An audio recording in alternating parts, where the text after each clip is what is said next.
back, Madura, to this one after, but maybe we'll go to our last question. Oh, this is the one where the scale. If you want, you can comment it on the Zoom chat right now on a scale of 1 to 10 on your own personal take. How effective do you think ESOs are? So 1 being not very effective and 10 being highly effective. Where do ESOs lie right now? 6, there's a diversity in actual effectiveness. So some that are more effective than others. I'd like to hear from others in the room. What are your thoughts? 7. Thank you, Uma.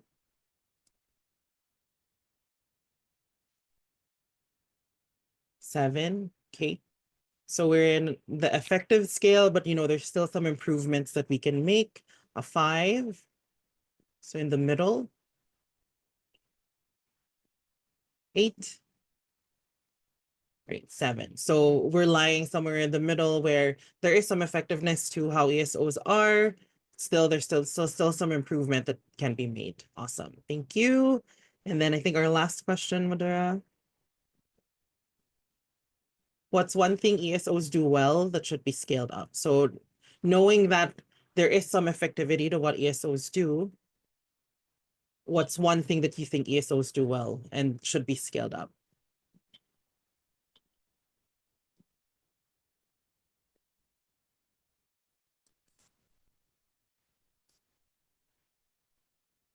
Again, if Menti's not working, you can also use the comment. There we go. Focus interventions, network building, advocacy and awareness raising.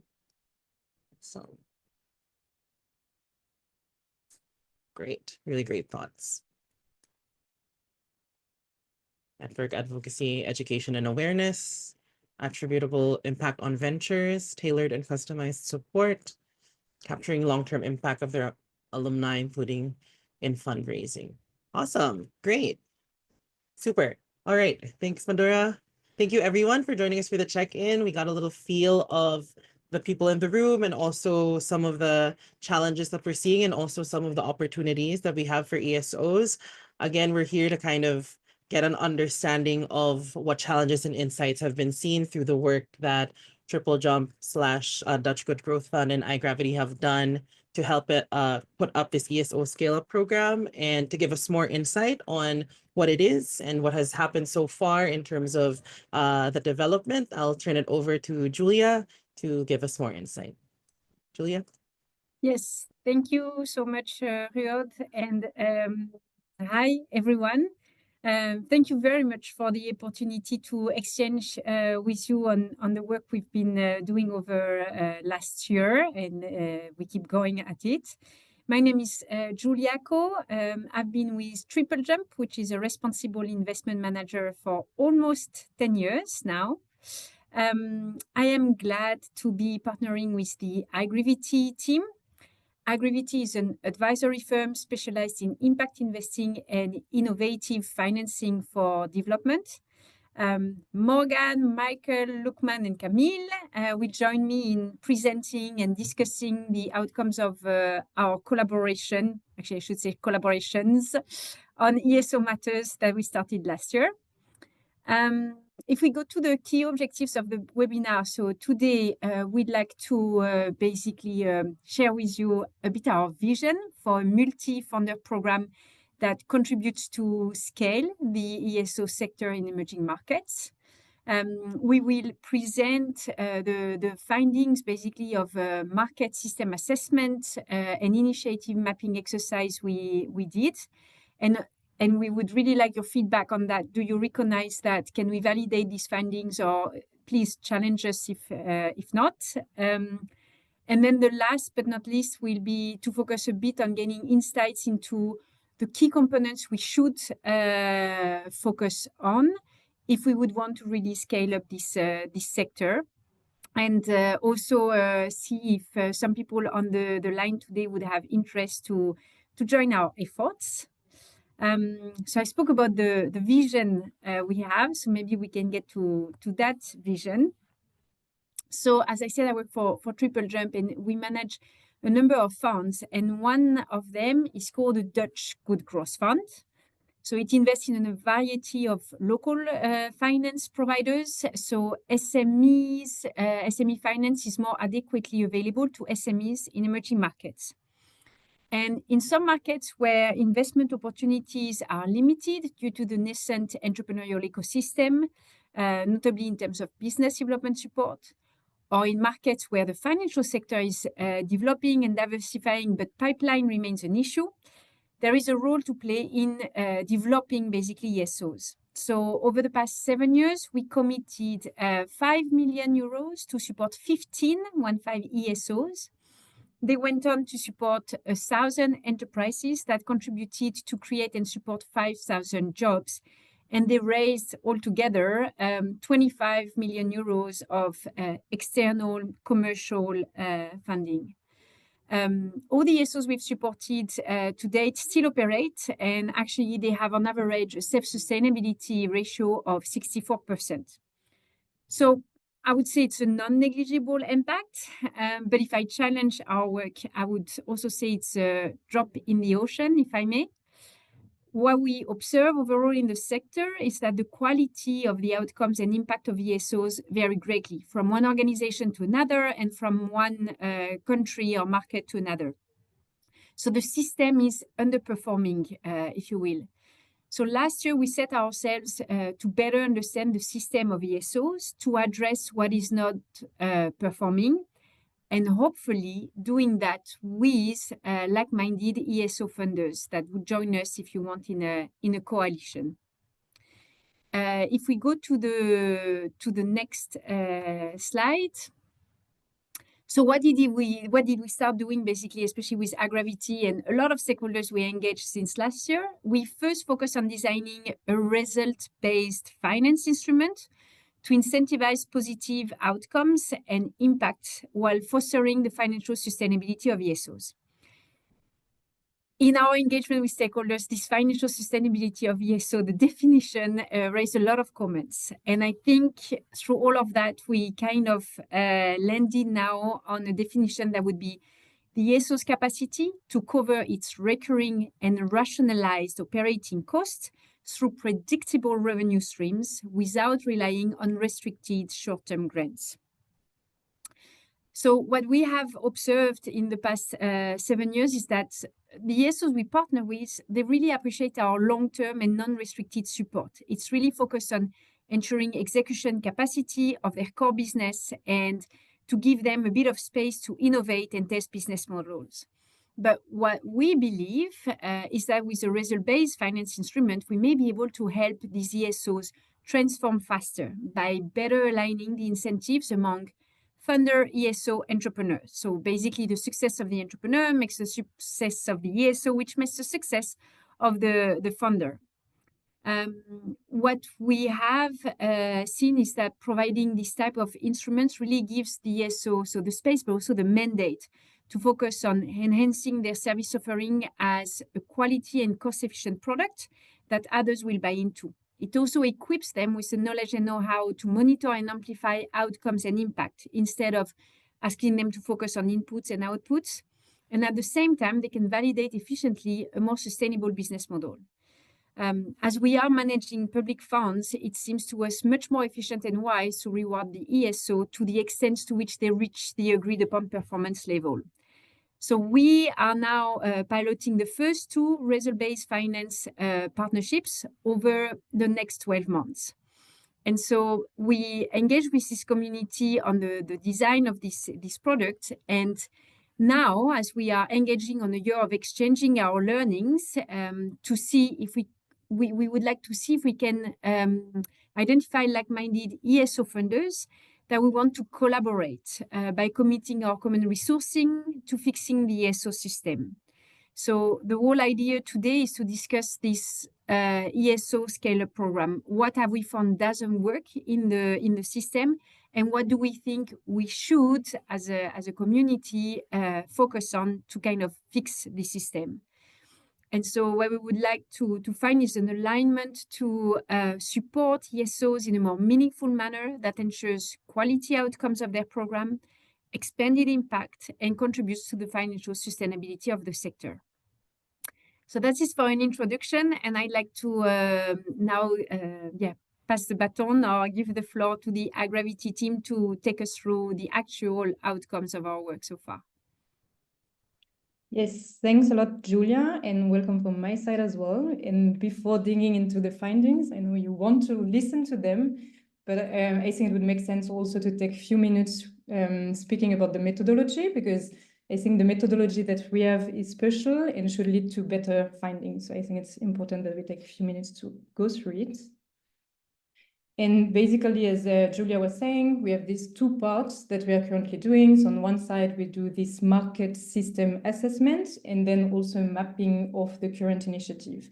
And for the first one, so this market system assessment, we are using a three-step approach where for each of the market that we have been identifying, so we are looking into 5 markets, what we do first is to look at the ESO system.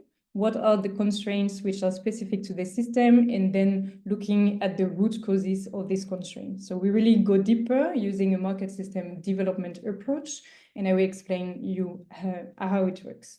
Then once we have done this assessment, we move to what we call the leverage points. So that means really identifying the key factors within the system that if you would manage to address them would unlock the biggest changes in have the bigger impact.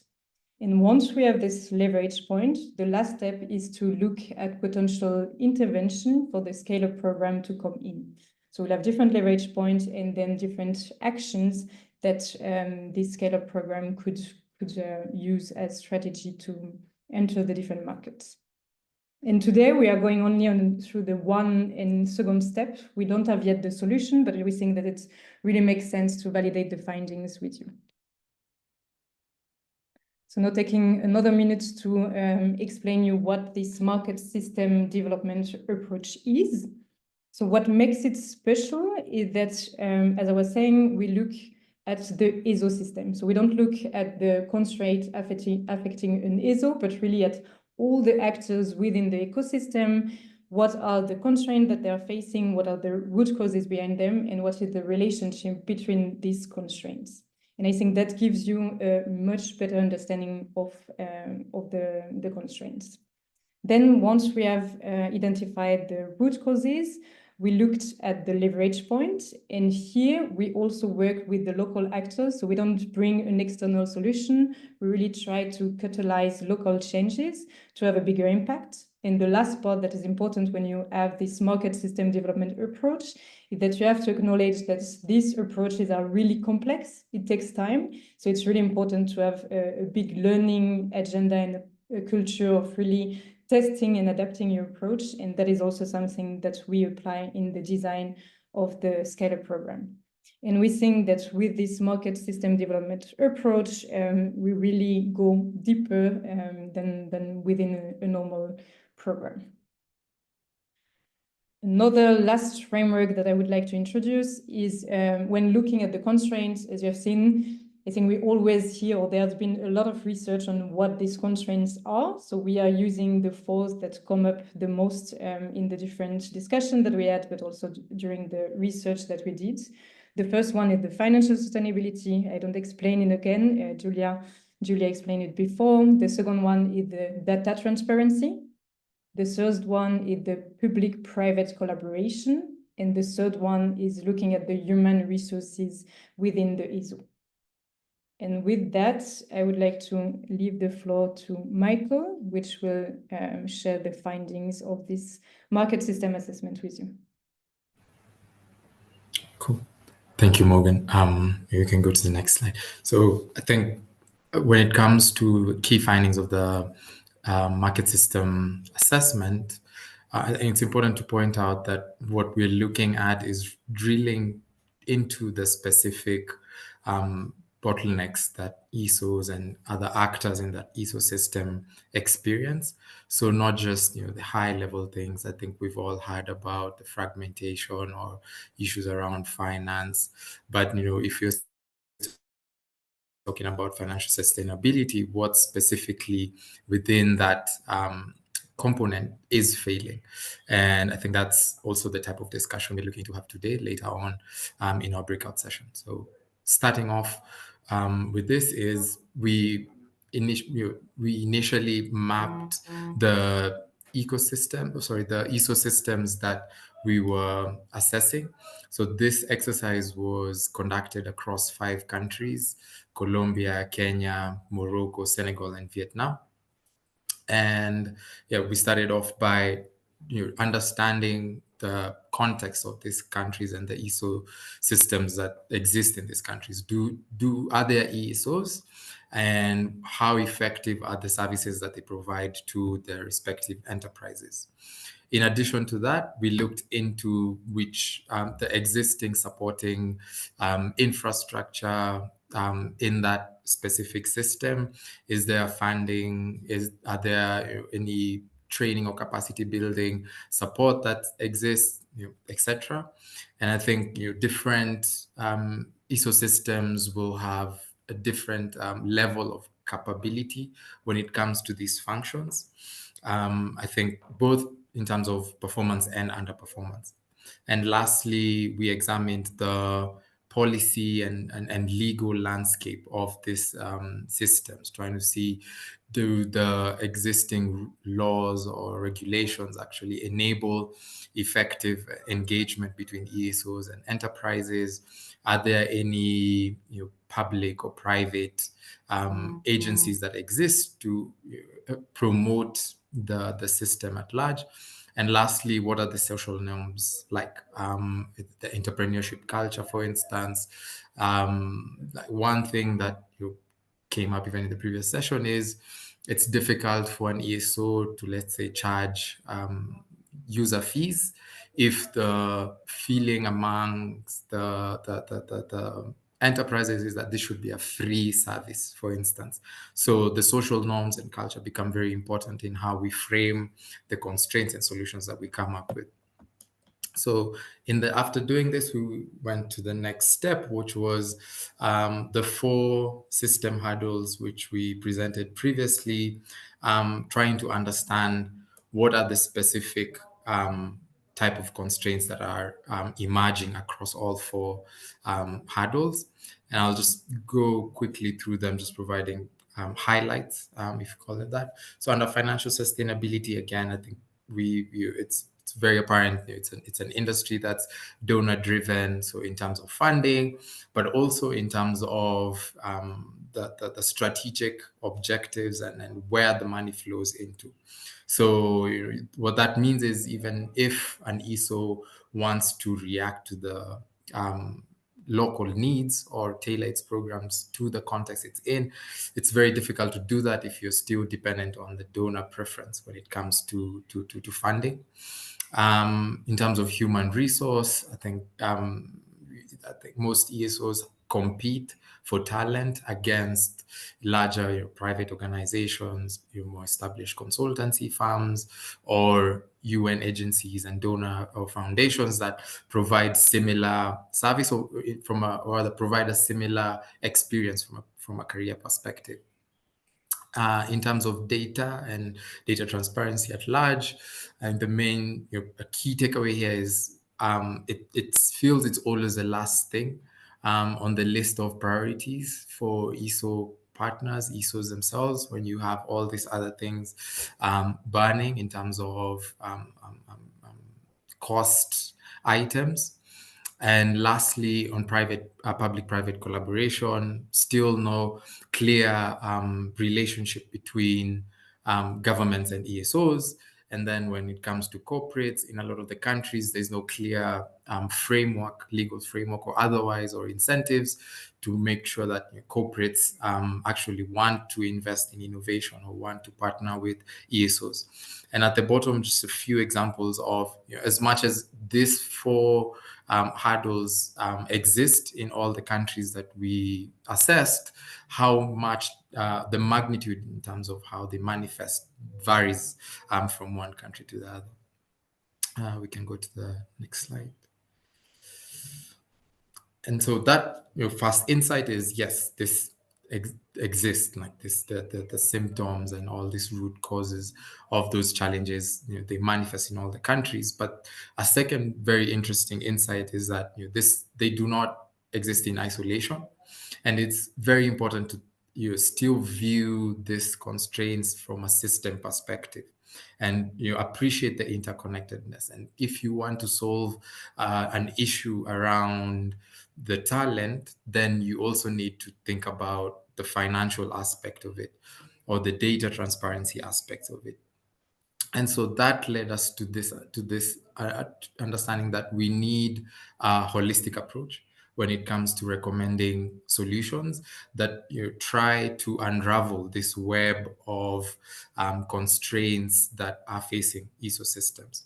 And so in the next slide, we show how we propose to proceed, which is by looking at which the factors within that ESO system that have the greatest degree of influence on the performance of the system at whole. So not just looking at individual constraints, but if we were to list all those constraints and call them symptoms, root causes, all these different words, what are the main 4 or 5 variables or factors within that system that you can look at and then drill into in order to unlock constraints more holistically. And for us, we've narrowed down to these 4. One, financial diversification, trying to find other alternative ways in which ESOs can get more sustainable income, improving the quality of the service that ESOs provide, and enhancing their value to the broader ecosystem,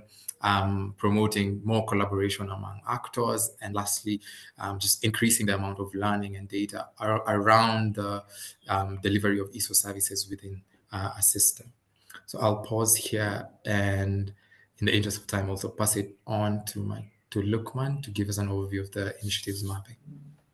Yeah, thank you, Michael. So because we want to focus on this multi-funder approach for coalition in order to design a scale-up program, we looked at a number of initiatives. In no way is this comprehensive, I would say. We haven't looked at all the initiatives that are in the ESO support ecosystem, but it's just a sample. And maybe the next slide will just share some findings for the next 2 slides. And we mapped about 28 initiatives, and of these, 46 funders were identified.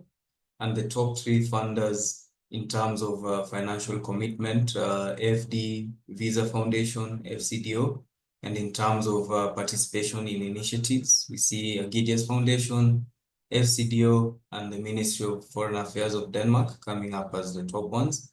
I should mention here that FD is the biggest in terms of financial commitment with the Choose Africa program. And within these initiatives that we mapped, about 4 billion euros was, I would say, mobilized. And most of these were single donor approach. So we don't see a lot of donors coming together to collaborate on a particular program. And lastly, we see that the programs are designed to benefit enterprises, ESOs, and some are actually designed to benefit them both at the same time, but there's an equal distribution. In the next slide, I'll just get into a little bit more details in some of the findings. So in terms of the funders, the key trends is that a lot of them are bilateral donors and foundations. They dominate the landscape. Multilateral agencies are not that much. Majority of the programs are small scale, below 10 million. And as I said earlier, they're led by a single donor. And the notable exception here is that the AFD program worth 3.5 billion USD.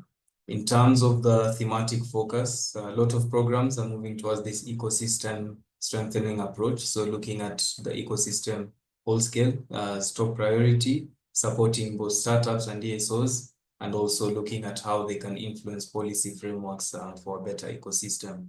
The cross-cutting themes are also emerging. So there's no particular focus on one particular theme or I'd say sector-specific initiative. It's cross-cutting. And this will be especially true for multi-donor programs because different donors come in with the different priority areas of focus. The sector-specific initiatives, they're not that much. So we see that sector-specific focus for these initiatives is not coming out strongly. And then in terms of the program and the target group, as I mentioned earlier, we see that most programs, they sort of cater for ESOs and enterprises. However, these initiatives are looking at ESOs as leverage points to impact more enterprises. Hence, the funding that actually goes out does not really, majority of it does not focus on the ESOs. It focuses on the enterprises. So we see a huge funding gap where ESO only programs receive only 0.4% of the total funding. In terms of the support offered that goes out, technical assistance, financing, and some research and learning outcomes are looked at. And in terms of TA, enterprises typically receive mentorship and networking as part of the TA package, followed by some specialized training, but this is still kind of lacking. And the financing aspect, it's still grants that go out a lot. And for the ESOs, they predominantly receive technical assistance. So not so much financing actually goes to ESOs. And some of the training they receive is business development, service delivery, financial training. But we see that fundraising and talent development remain quite underrepresented as support areas within these initiatives. That would be it from my end. So back to you, Rod. Thanks, Lukman. Thank you, iGravity team and Julia, for sharing a bit on the insights and what you found so far. So we'll now move on to our interactive part of the session where we want to get to know how these challenges and insights that have been shared, do they show up in your work as different stakeholders, and how does it show up? And we're going to do that through our breakout groups. For our first breakout group, we'll have three main groups. So the first one is ESOs. The second is funders and investors. And then the third is entrepreneurs and other key stakeholders in the ecosystem. So you have the right to self-determine, as we did in the morning session, where you feel like you belong the most in terms of the definition of your organization, whether it's ESO, funder, investor, ecosystem, or other key ecosystem players. So we'll now open the breakout rooms and you can join the label that speaks to you the most. Okay, so I think the breakout rooms are now open and you can now join the different groups. We'll see you there. Thank you.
Hi, if there's anyone else that would like to be assigned to a room, just let us know and we can do that for you.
Oh, maybe that was not the case. Last time we had to leave the room, so like we Uh-huh. left too early. Madhura, I think we weren't sure, the timer was up, but we were not getting kicked out of the room. So we just decided to come back ourselves, behave. I had sent a broadcast message extending the time, but I don't know if that came to your room. So they needed a little bit of extra time than the other ones. Uh-huh. Okay, no worries, no worries. We just weren't sure if we would be kicked out or if we were to ourselves come back to the plenary. But we're fine. I think we had a good discussion. Yeah, and everybody should be back in about 10 seconds. So, yeah.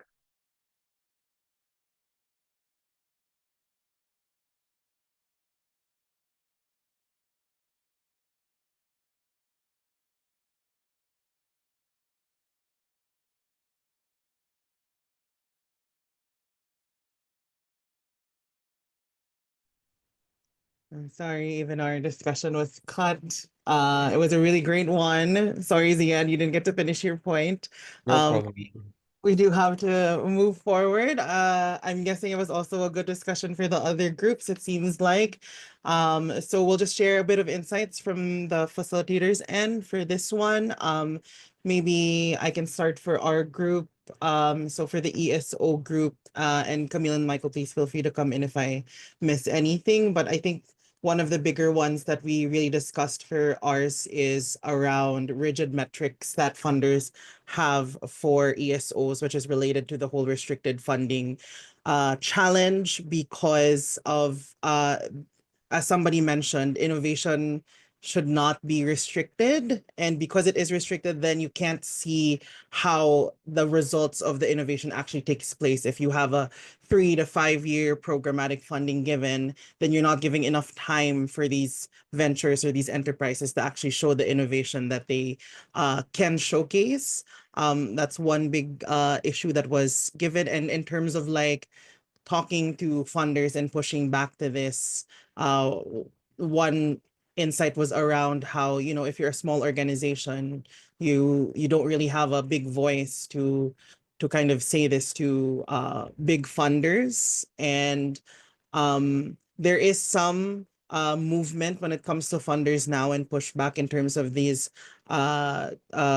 feedback that they're getting from ESOs, although albeit a little slow. And then there's also the other side of it when you have VCs and investors, right, where they are guided and moved by different metrics from what funders are also measuring. So it seems like ESOs are stuck in this kind of unique place where they have to kind of look at both of these metrics, and both of them can be very different and both can also fluctuate very easily.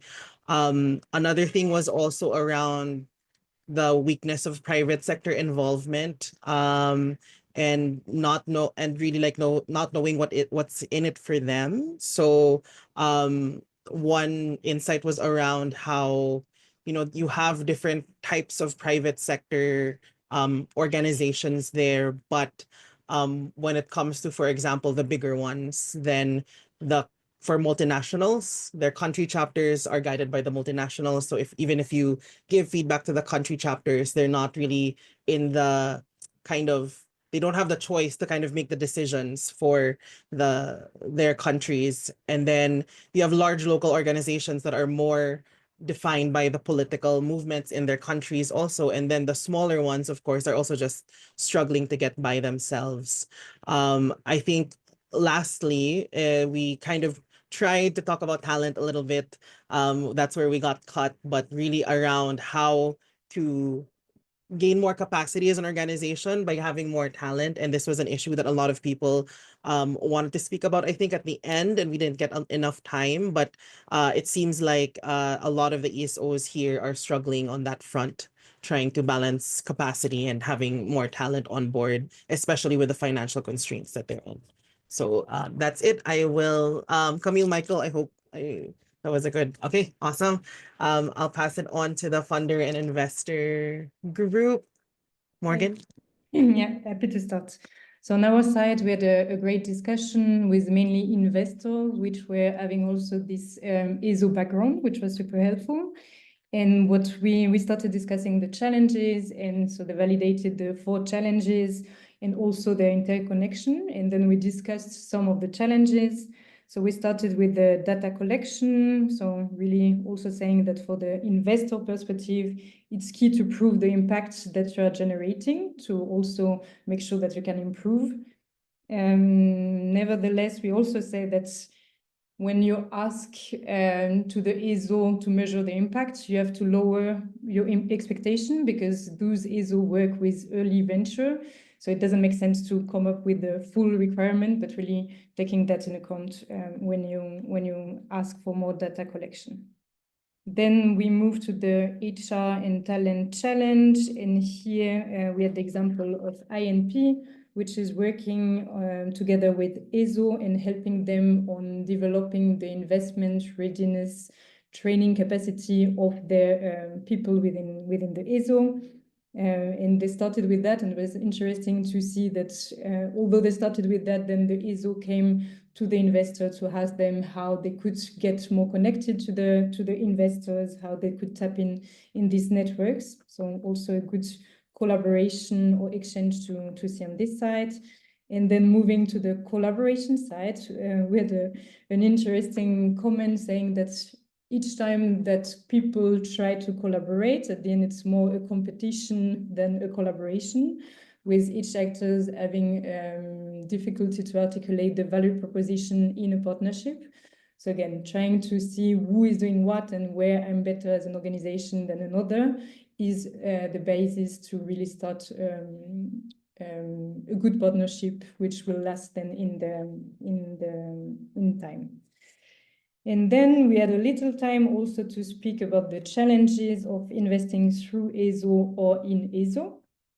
And here we had an interesting point showing that, for example, in India, you have a lot of investment money, but really few good companies to invest in. So that results in all people or investor and donor financing the same companies, which really show the need for financing ESO, which can, during a certain period of time, accompany this company so that investment is possible. And then we have also the example of INP, which was saying that although they have the instrument to invest in more early stage company, they realize that when they look at the pipeline in which they are investing, really few of the companies are coming from ESO.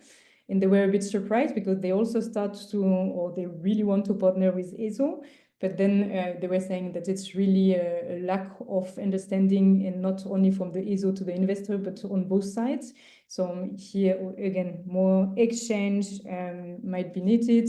And we also spoke about the duration of the program, which are often short and broad program, which might be also a reason why the company is going through this short program are not ready to be investable. Because at the end, you're at the beginning, you might need longer support to be where you should be to be investment ready. And that is also a finding that was mentioned. And then we were cut, so that's it. So go to the next group.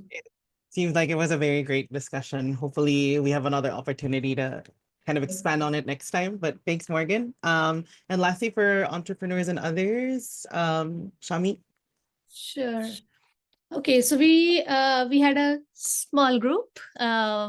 We had Matil from AMI. She's based in Dakar, and so we had a very focused discussion. I don't think we followed any script, and I think one of the big things that was brought up was, and Lukman, please jump in if I miss anything or misrepresent. One of the big things was the challenges, right? ESOs, especially the smaller ESOs, the challenge that they face is the access to finance, because they don't have a dedicated team for business development and to find out, what RFPs are out there. And by the time they figure it out, it's already pass the time to apply. So that's one. And then from an entrepreneur's perspective, the same thing again, access to finance, but it's more of, they don't have accounting systems. They, what are the resources that are available to them?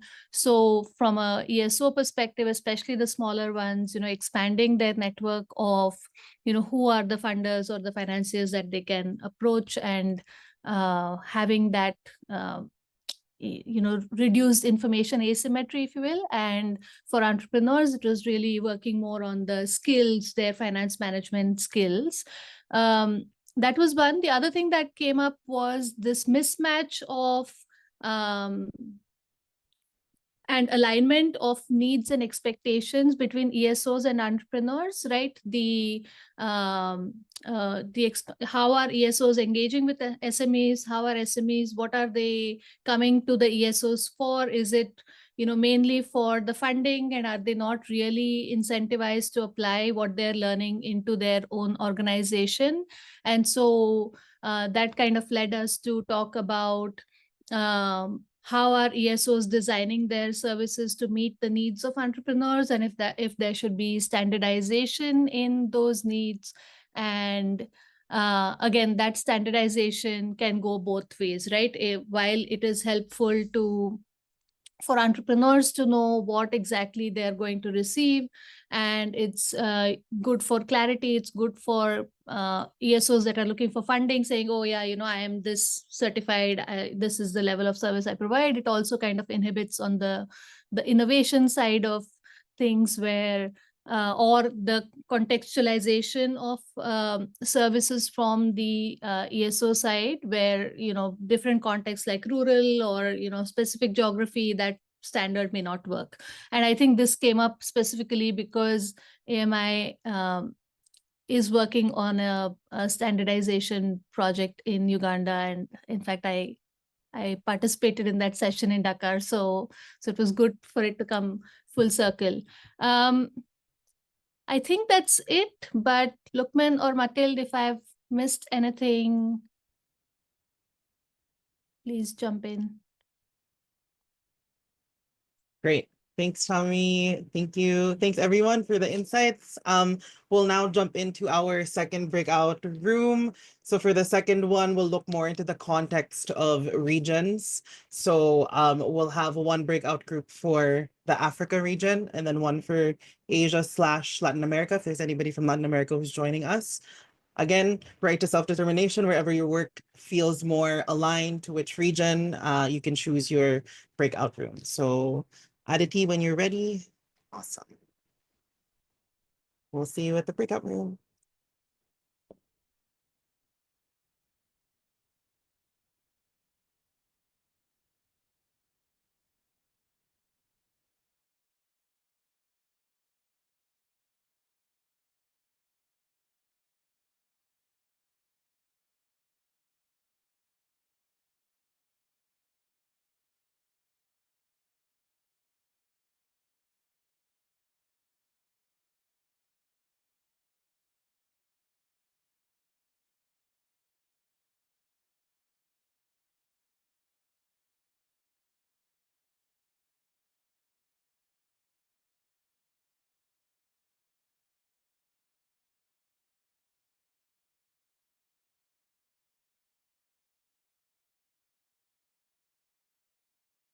Hi, if anyone would like to be assigned to a breakout room, we can do that for you. Just either give us a chat or let me know on voice.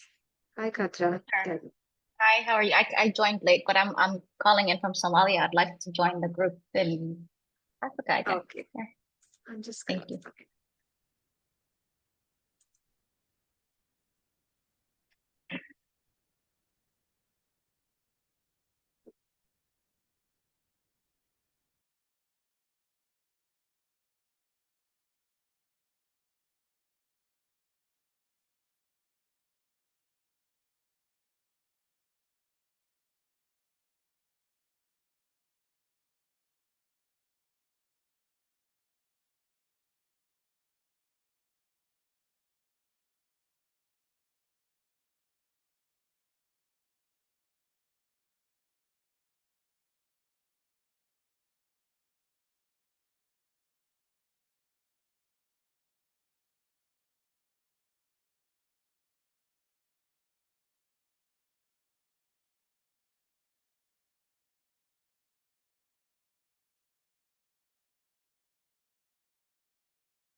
I was typing and I hit the wrong button. Anyway, it's okay. We shut the room, so I think that may also have been No, lost. the Everyone timer was was still going. I think I had like 30 seconds, Oh, but I was making notes, and then like that window pops up, and it's like, "Do you want to go back to the main room?" And I was typing, and I hit enter. Anyway, yeah. okay. Oh no. Okay.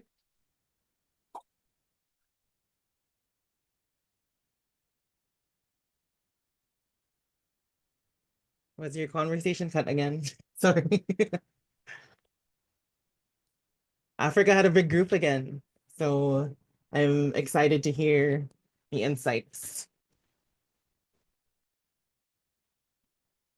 Awesome. All right. Welcome back, everyone. Thank you so much. Those are really great conversations. Maybe curious to hear on the Africa side first.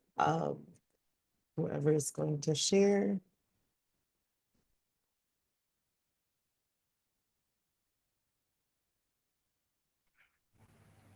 I can. Yeah, go ahead. Yeah, go ahead. Cool. I think the main point, even before getting into the questions themselves, was a big push to see solutions, not just have discussions around constraints, especially given, I think, an understanding across the whole room that these constraints are fairly prevalent, and I think a challenge for us as a team that's developing these problems to really present in the next session very tangible and actionable solutions that people can learn and then start implementing either through this project or even externally. So I thought that would be nice to just pass that on. And then specifically to the questions we discussed, I think to not kind of rehash the same points that we discussed in the previous breakout room, we focus on the second question, like what are some of the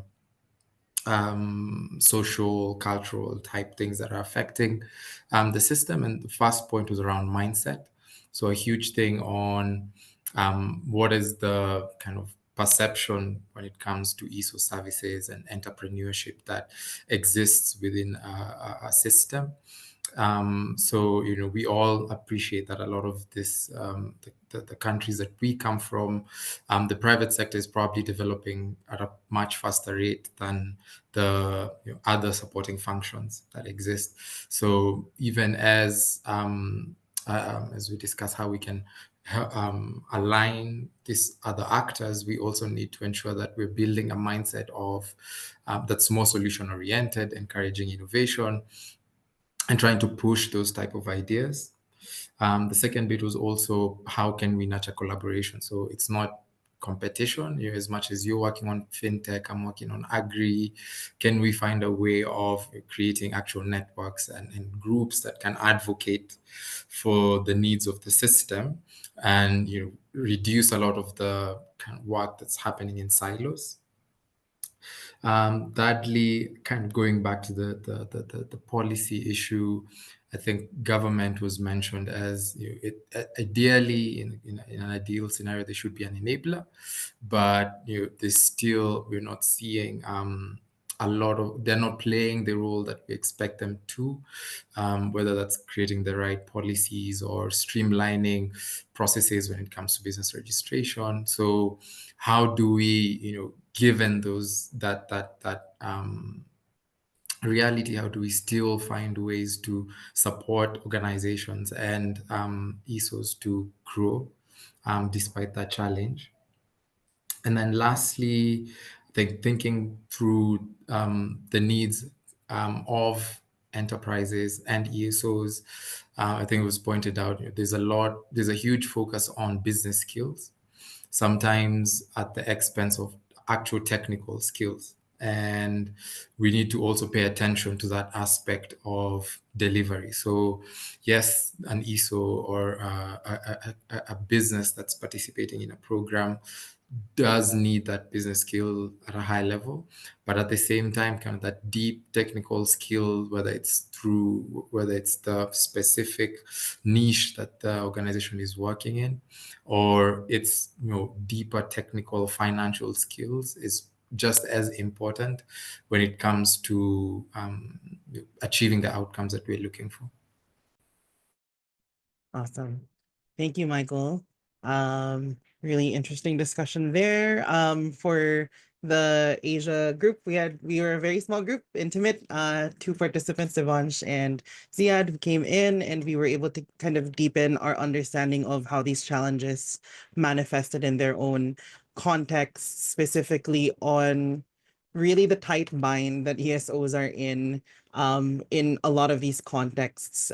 For example, Ziad brought up the fact that you have differing priorities from the investor end and the funder end, and then having to kind of be the one to manage those as the ESO, because those are there's a misalignment in terms of their priorities. So you having to find a way to meet in the middle all these expectations and still support those entrepreneurs is something there.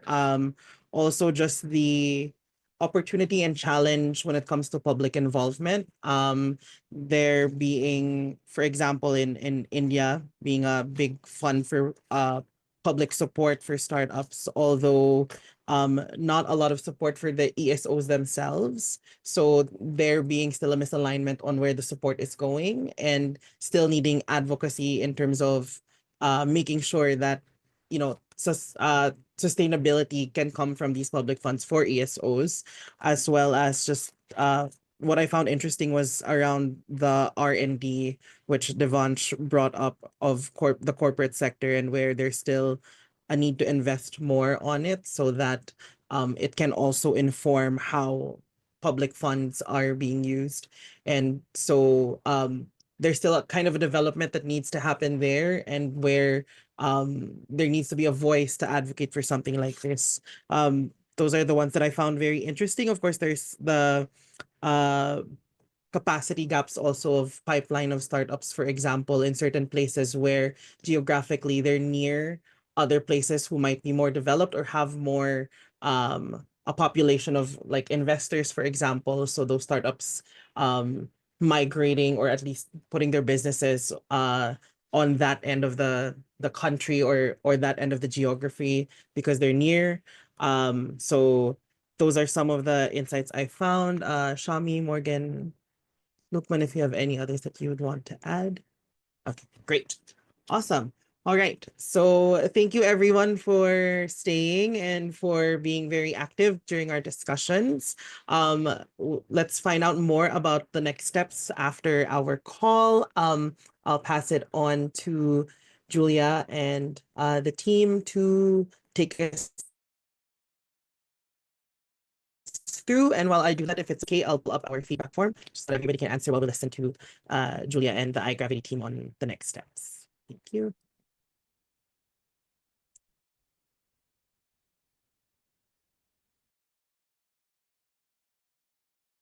Michael, you go.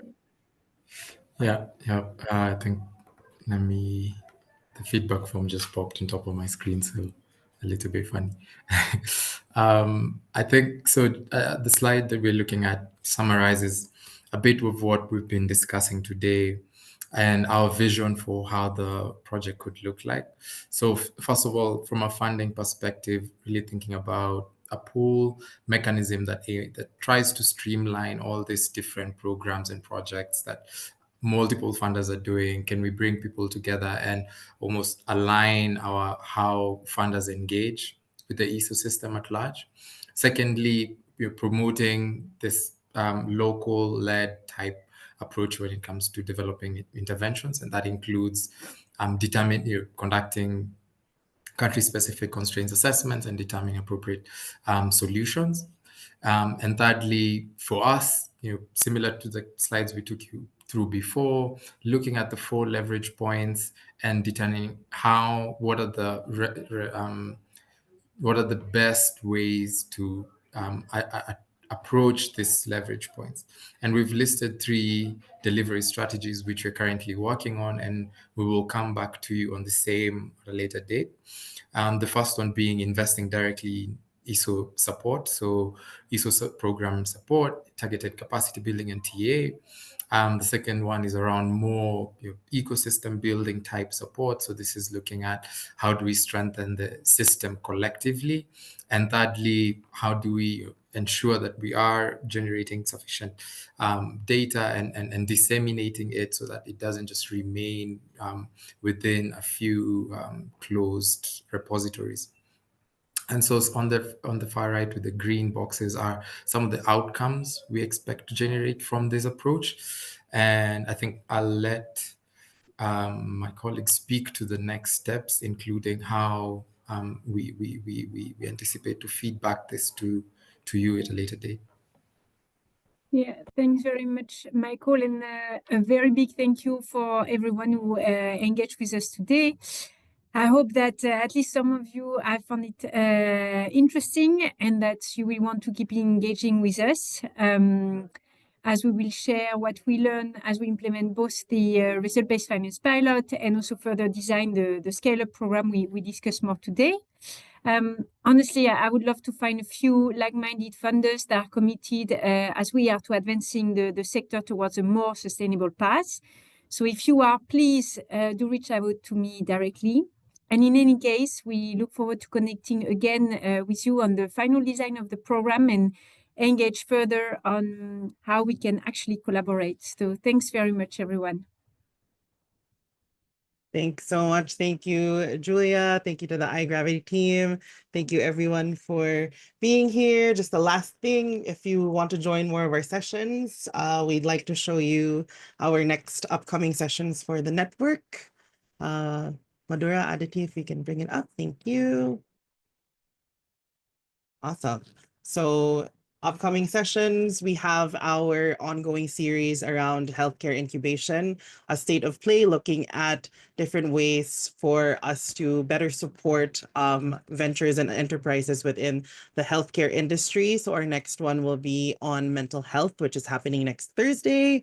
And then another one on maternal and reproductive health on April 10th. And our last one on May 14th, where we invite other ecosystem players to come in and also provide their tips on how incubators and accelerators can better support healthcare ventures. Another one for those, especially within East Africa, we had a discussion with investors in incubator relations during as a side event for SANCALP. And we want to also do kind of our validation of those findings there. So if you do work within the East Africa region, please join us on April 23. And then on April 30th, we do have a dialogue with funders, kind of a similar series on funding Flora, where we talk to funders now and ask questions. And then lastly, on May 29th, we talk about impact measurement and how to use that data in storytelling and have more effective ways to communicate your impact to different ecosystem players, including funders and investors. So if you can see the stars, they are member-only events. So if you'd want to access these events, you can sign up for a member application and then we can invite you to these events. The ones without the stars are open to all. So if you'd like to join then, that would be great as well. If you do have any incubator friends or colleagues that you'd want to invite to the network, you can let us know. You can email us. And if you are an incubator or accelerator yourself within the Global South, we'd love for you to join the network. And we'll connect with you via email after this call. So here's the QR code. We do have these sessions. Apart from that, we do have our listing of funding opportunities for members, as well as support for them through growth guidance and now upcoming peer mentoring sessions as well. And our shared tools and resources, a library of shared tools and resources that we share to our members. So hopefully we'll see you in our next session. And thank you so much, everyone, for joining and have a great day. Bye.